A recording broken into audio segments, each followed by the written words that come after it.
Hello and welcome everybody to Quick Album Reviews. I'm your host slash reviewer, CJ Metal, and today we're going to be looking at The Wrong Side of Heaven and the Righteous Side of Hell by Five Finger Death Punch. This album was released in 2013, and it's got a heavy slash groove slash hard rock vibe to it.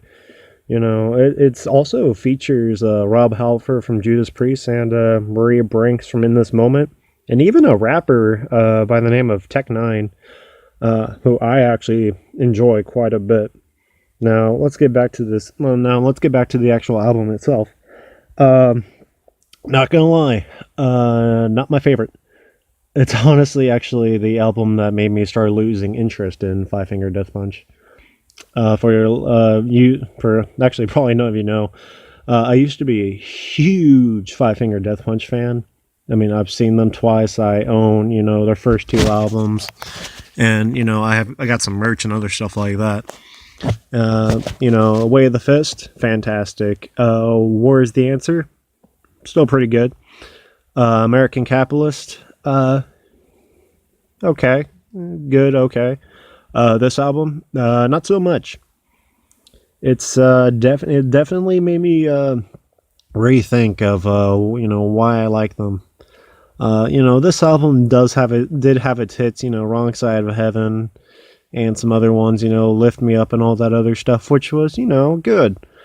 But this was also the album that made me realize, how formulaic their composition had become, and, the lyrics didn't affect me as much as they used to. It's the same damn song now. Like, it just I don't know, it just pissed me off when I heard this album at first. Like, the first time I heard it, like when it first came out, I'm just like, what the hell is this shit? Like, this isn't Five Finger. This just sounds like, just like crap. Because it's just, every song just became the same to me. And I was just like, well, I don't, I started reconsidering. It's just like, I don't know if I want to listen to these guys anymore. Like, it just became so just formulaic now, and I just began to question. And like I said, this was the album that made me, reconsider what I liked about them, because this was not a good album, at least to me.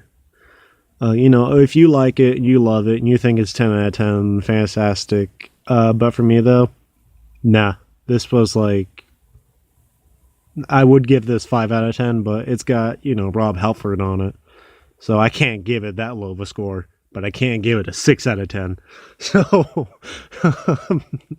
they get one extra point though, because Rob's on there, and Rob's a legend. You can't disrespect Rob. All right, everyone. I think that's gonna do it for this album. Again, it's a shame though it's a shame though this album just made me realize how formulaic they became, because I really wanted to like this album, but I just could not. All right, everyone, that's gonna wrap it up for this album, this review.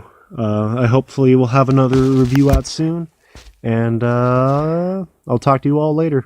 See ya.